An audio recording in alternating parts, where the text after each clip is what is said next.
Kalian satu kisah yang menarik.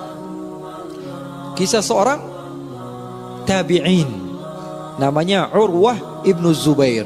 Siapa namanya? Urwah ibnu Zubair. Catat itu, ilmu itu dicatat. Urwah ibnu Zubair ibn al-Awam. Ada papan tulis? Papan tulis ada? Ada. Sahabat Nabi ini seorang tabi'in bernama Urwah ibnu Zubair ibn al-Awam. Seorang tabi'in yang terkenal. Bahkan beliau adalah orang yang pertama kali menulis sejarah Rasulullah SAW. Jadi kalau kalian ditanya siapa penulis pertama kali sejarah baginda Rasul, beliau bernama Urwah ibnu Zubair ibn al-Awam. Urwah bin Zubair bin Awam, anaknya sahabat yang bernama Zubair bin Awam. Mungkin kalian pernah dengar sahabat Nabi namanya siapa? Zubair bin Awam, termasuk 10 orang yang Rasulullah katakan termasuk daripada ahli syurga. 10 orang termasuk daripada ahli syurga. Rasulullah mengatakan Abu Bakar fil jannah, Umar fil jannah, Uthman fil jannah, Ali fil jannah. Rasulullah yang mengatakan Abu Bakar kamu di syurga, Umar kamu di syurga, Uthman kamu di syurga, Ali kamu di syurga, Sa'ad bin Abi Waqqas kamu di syurga, Sa'id bin Zaid kamu di syurga, Abdurrahman bin Auf kamu di syurga. 10 orang Rasulullah SAW sebutkan nama mereka. Hafal atau tidak ahli syurga? Hafal atau tidak? Striker Barcelona siapa namanya? Striker Real Madrid siapa namanya? 10 orang yang sudah jelas masuk surga versi Rasulullah SAW. Itu dalam satu majlis. Sebenarnya banyak. Rasulullah mengatakan Bilal bin Rabah sepatunya sudah terdengar di surga. Ada satu sahabat lagi namanya Ukasyah. Rasulullah mengatakan siapa yang mau saya doakan masuk surga? Sahabat mengatakan satu, saya Rasulullah. Anta fil jannah, kata Rasulullah. Saya Rasulullah. Kata Rasulullah, kamu di surga. Lalu sebagian lagi mengatakan saya juga ya Rasulullah. Kata Rasulullah, sabaqaka biha Ukasyah. Kamu sudah didahului Ukasyah.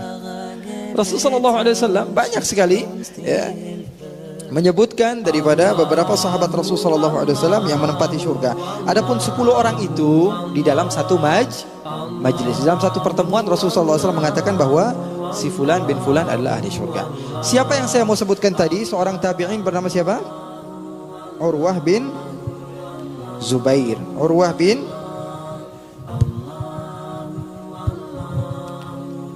beliau ini adalah orang yang pertama kali menulis sejarah Nabi. Dan beliau adalah guru kepada para tabi'in. Beliau punya murid diantaranya Muhammad ibn Shihab Az-Zuhri. Siapa namanya? Al-Imam Az-Zuhri. Kalau kalian kenal ilmu hadis, kalian akan mendengar nama Al-Imam Zuhri. Kalau kalian mengenal ilmu hadis, hadis itu ada dua. Ada namanya hadis riwayah, ada namanya hadis dirayah. Kedua-dua hadis tersebut adalah termasuk orang yang pertama kali menulisnya adalah Al-Imam Az-Zuhri atas perintah daripada Umar bin Abdul Aziz. Perintah daripada siapa? Amirul Mukminin Umar bin Abdullah. Di zaman Rasulullah emang nggak ada. Rasulullah ngelarang. Hadis Rasulullah ditulis di zaman Rasulullah SAW. Rasulullah larang. Karena apa? Takut ketuker antara Al-Quran sama hadis. Jadi hadis Rasulullah SAW ramai itu pada masa tabi'in. Urwah ibnu Zubair ini adalah orang yang pertama kali menulis sejarah Nabi Muhammad SAW. Kenapa kok dia bisa tahu banyak sejarah Nabi? Karena beliau banyak meriwayatkan hadis daripada siapa? Daripada Aisyah. Dari siapa? Siti Aisyah. Dan kenapa kok Sayyidatuna Aisyah banyak sekali hadisnya? Beliau termasuk wanita tapi paling banyak riwayat hadisnya karena hadis-hadisnya rata-rata diriwayatkan oleh Urwah yang memang termasuk orang yang pertama kali menyebarkan hadis. Paham atau tidak? Sekarang tahu kan? Kenapa kok hadis Siti Aisyah paling banyak bersama Imam sama siapa? Abu Hurairah. Kenapa? Karena Aisyah memiliki murid-murid yang kreatif. Paham nggak? Apapun yang dikatakan gurunya dicatat, disebarkan, di-share. Tapi sehebat-hebatnya ilmu seseorang, tapi kalau medianya nggak keren, maka ilmunya nggak bakalan nyampe. Paham atau tidak? Tapi ilmu seseorang walaupun sedikit, tapi muridnya kreatif, medianya bagus, maka akan lebih menyebar dan lebih manfaat bagi umat. Begitu. Dan Sayyidatuna Aisyah, beliau banyak riwayat hadisnya. Kenapa? Karena beliau memiliki murid yang bernama Urwah. Kok cowok muridnya? Iya, karena Urwah ini punya ibu namanya Asma. Asma ini kakaknya Siti Aisyah. Asma ini kakaknya Siti Aisyah. Berarti Urwah apanya Siti Aisyah? Ponakan. Kalau ponakan bisa masuk rumahnya nggak? Bisa ngobrol nggak? Bisa nanya-nanya nggak? Mahram bukan? Mahram. Maka kenapa Urwah banyak meriwayatkan hadis Siti Aisyah, dan Siti Aisyah banyak sekali hadisnya diriwayatkan oleh orang? Karena Urwah adalah orang yang paling kreatif ataupun orang yang rajin di dalam apa? Meriwayatkan hadis Siti Aisyah. Asma, ibu kepada Urwah, ibu juga kepada Abdullah. Ada sahabat Nabi Abdullah bin Zubair, ini kakaknya Urwah. Dengar ya, Urwah punya kakak namanya Abdullah, sahabat Nabi. Urwahnya sahabat bukan? Bukan. Karena beliau adalah orang yang terlahir sementara Rasulullah SAW sudah tidak ada. Adapun kakaknya adalah orang yang pertama kali lahir di kota Madinah. Hijrah bersama Rasulullah SAW. Asma, kalian mungkin dengar ketika Rasulullah SAW hijrah bersama Sayyidina Abu Bakar. Asma adalah putri Sayyidina Abu Bakar yang membawakan makanan. Bayangkan ke Goa Thawr, pada saat itu Asma dalam keadaan hamil. Makanya dipuji oleh Rasulullah SAW dan doakan dengan doa-doa yang baik. Anaknya Abdullah ini hidup bersama Siti Aisyah. Saya kasih satu ilmu buat kalian. Kalau sebagian di antara kalian yang sering baca hadis Rasul, mungkin kalian akan dapatkan sebelum nama Siti Aisyah ada tulisan Ummu Abdillah. Baca Arba'in Nawawi, an Ummi Abdillah, diriwayatkan daripada ibunya Abdillah. Padahal Siti Aisyah nggak punya anak. Di dalam Muslim, an Ummi Abdillah, daripada ibunya Abdillah. Siapa? Aisyah binti Abi Bakar As-Siddiq. Ini jarang dijelaskan orang. Ummu Abdillah, siapa ibu Abdillah? Sayyidatuna Aisyah. Memangnya dia punya anak laki-laki? Enggak. Anaknya adalah keponakannya. Abdullah ini keponakannya, tapi sudah seperti anak sama Siti Aisyah. Makanya Rasulullah SAW memanggil Siti Aisyah dengan ibunya Abdullah. Kita tidak sedang membahas Abdullah, kita membahas siapa? Urwah. Berarti kalian tahu sekarang Urwah ini siapa? Keponakannya Siti Aisyah. Dia punya bapak namanya Az-Zubair bin Al-Awwam. Az-Zubair bin Al-Awwam termasuk sahabat Nabi Muhammad SAW yang sudah dijamin masuk surga, yang senantiasa bersama Talha. Ada namanya Talha bin Ubaidillah sama Zubair bin Awam. Kemana-mana berdua ini sahabat Nabi. Hawari Rasulullah SAW. Hawariyunnya Rasulullah SAW. Siapa namanya? Zubair bin Awam. Jadi ini orang hebat atau bukan ini? Urwah. Selain dia seorang tabi'in yang alim, dia punya ibu siapa? Kakaknya Siti Aisyah. Dia punya bapak siapa? Zubair bin Awam. Zubair bin Awam, kakeknya namanya Khuwailid. Terusin ya. Kakeknya namanya siapa? Khuwailid. Khuwailid ini punya anak selain Awam, dia punya anak juga namanya Khadijah. Khadijah binti Khuwailid. Khadijah binti siapanya Rasulullah ini? Istrinya Rasul sallallahu alaihi wasallam. Berarti Zubair apanya Khadijah? Keponakannya Khadijah. Jadi bapaknya keponakan Khadijah, anaknya keponakan Aisyah. Paham atau tidak? Paham atau tidak? Awam memiliki istri namanya Sofiyah. Punya bapak namanya Abdul Muttalib. Abdul Muttalib punya anak juga namanya Abdul. Sofiyah sama Abdullah punya anak namanya siapa? Abdullah sama Al-Awam punya anak namanya siapa? Az-Zubair. Berarti Az-Zubair ini apanya Rasulullah? Sepupunya Rasulullah. Kenapa? Karena dia putra kepada Sofiyah, bibinya Rasulullah. Ini Abdullah punya anak Nabi Muhammad, sementara Sofiyah punya anak Zubair. Paham atau tidak? Atau tambah puyeng? Pabalatak menurutnya? Hah? Pusing ya? Paham ya sekarang ya? Sofiyah sama Awam menikah, punya anak siapa namanya?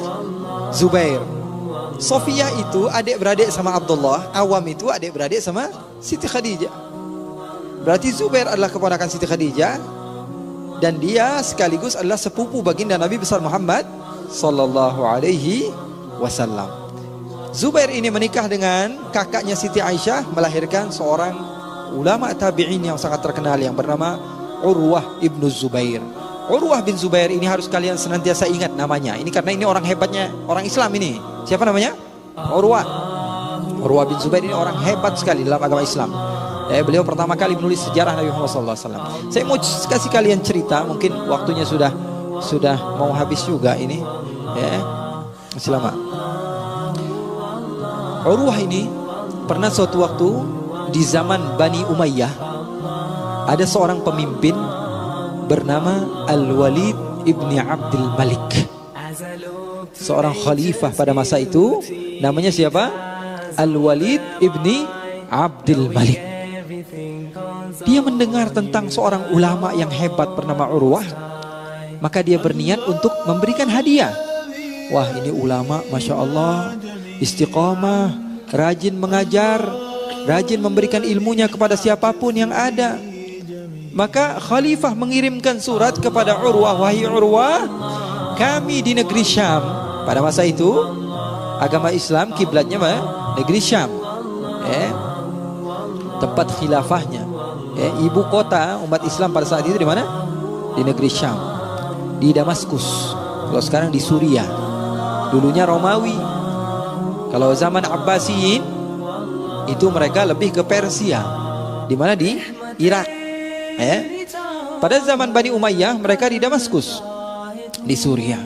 Dikirim surat, hai ulama, saya mau antum datang ke tempat ini karena kami mau membahagiakan antum. Antum itu orang yang banyak berjasa bagi umat. Maka yang namanya orang ikut kepada pemerintahan, selagi pemerintahan tersebut saleh, maka dia ikut apa kata khalifah tersebut, dia ikuti. Ini hadiah daripada Allah Subhanahu wa taala, diumrohkan, dihajikan. Bismillah. Dia ambil hadiah tersebut, tiket tersebut ke negeri Syam. Sampailah dia di pertengahan jalan, ternyata kakinya kesakitan.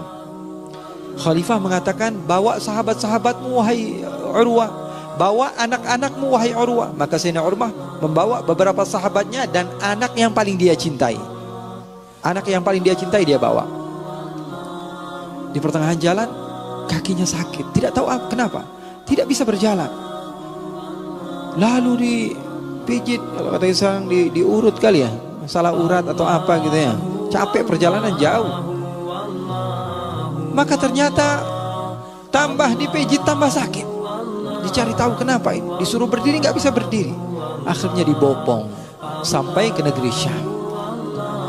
Khalifah nggak enak hati, ya Allah, ini orang saya mau bahagiain kok malah datang tambah jadi sakit, jadi sedih, jadi lupa dong akhirnya. Orang kan kalau misalnya kita mau bahagiain, ternyata di tengah jalan ada kecelakaan atau apa, yang diingat akhirnya apa? Kecelakaannya. Yang diingat yang nggak enaknya. Maka khalifah nggak mau tahu, ini harus diobatin. Panggil semua dokter, dipanggil semua dokter yang ada pada masa itu, yang terbaik. Ternyata setelah diperiksa oleh sebagian dokter tersebut, dikatakan bahwa ini penyakit nggak bakalan hilang kecuali kalau dipotong kakinya. Penyakit apa itu namanya? Kalau nggak bakalan menular. Maka dia bingung mau ngomong sama tamunya, ya Allah gimana ini, nggak enak ngomong sama tamunya apa yang dikatakan dokter. Tapi dia paksakan, ya sudah, wahai Urwah, kami dengan berat hati ingin menyampaikan kepada kamu bahwa dokter-dokter semua sudah berkumpul dan mereka bermusyawarah bagaimana jalan keluarnya. Tidak ada jalan keluar kecuali dipotong kaki kamu. Kalau tidak, kami akan menangis karena ulama kami hilang. Ulama kami akan wafat, ulama kami akan meninggalkan kami. Lebih baik dipotong wahai Urwah. Kata Sayyidina Urwah, semuanya milik Allah. Kaki saya milik Allah, tangan saya milik Allah, kepala saya milik Allah. Kalau memang Allah berkehendak, Allah Subhanahu wa ta'ala mampu mengambilnya. Jangankan kaki saya, nyawa saya Allah ambil, itu adalah haknya Allah Subhanahu wa ta'ala.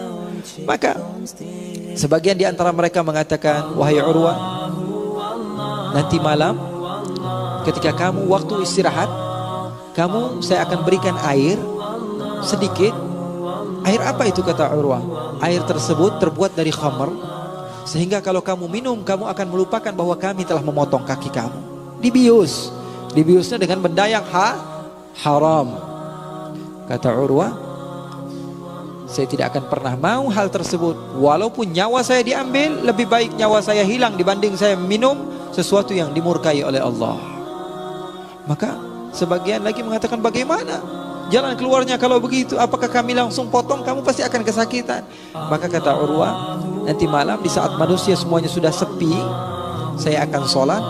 Ketika saya sedang khusyuk di dalam sholat saya, kalian boleh tarik kaki saya dan potong kaki saya. Maka mereka mengikuti apa perintah Urwah. Beliau pun memulai takbirnya. Ketika itu beliau sudah berusia dan kitab-kitabnya sudah menyebar di mana-mana. Ilmunya sudah bermanfaat luar biasa. Sudah sepuh. Maka beliau pun memulai sholat. Ketika beliau sujud, lama sekali sujudnya. Para dokter tahu kalau ini kesempatan untuk memotong kakinya.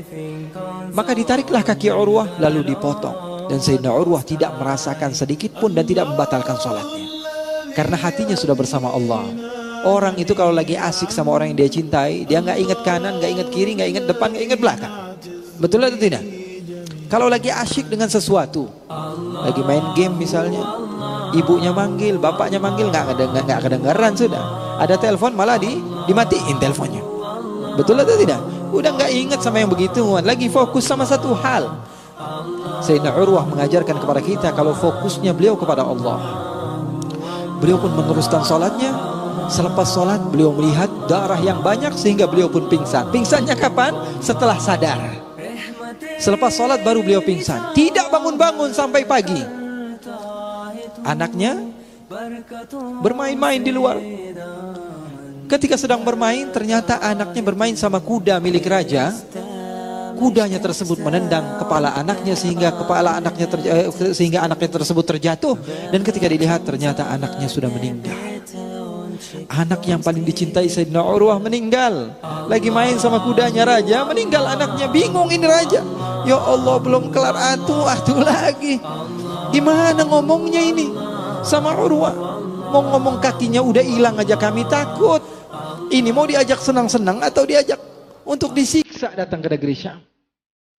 Akhirnya apa? Bingung raja. Setelah Sayyidina Urwah memakai tongkatnya, dia duduk.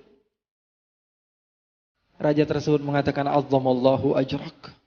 Semoga Allah subhanahu wa ta'ala melipat gandakan pahalamu, hai Urwah, dengan kesabaranmu yang luar biasa. Kakimu sudah hilang. Dan saya ingin mengabarkan kepadamu satu kabar yang lebih menyakitkan. Apa itu, kata Urwah? Sesungguhnya anakmu telah tiada. Inna lillahi wa inna ilaihi raji'un. Beliau hanya mengatakan itu. Inna lillahi wa inna ilaihi raji'un.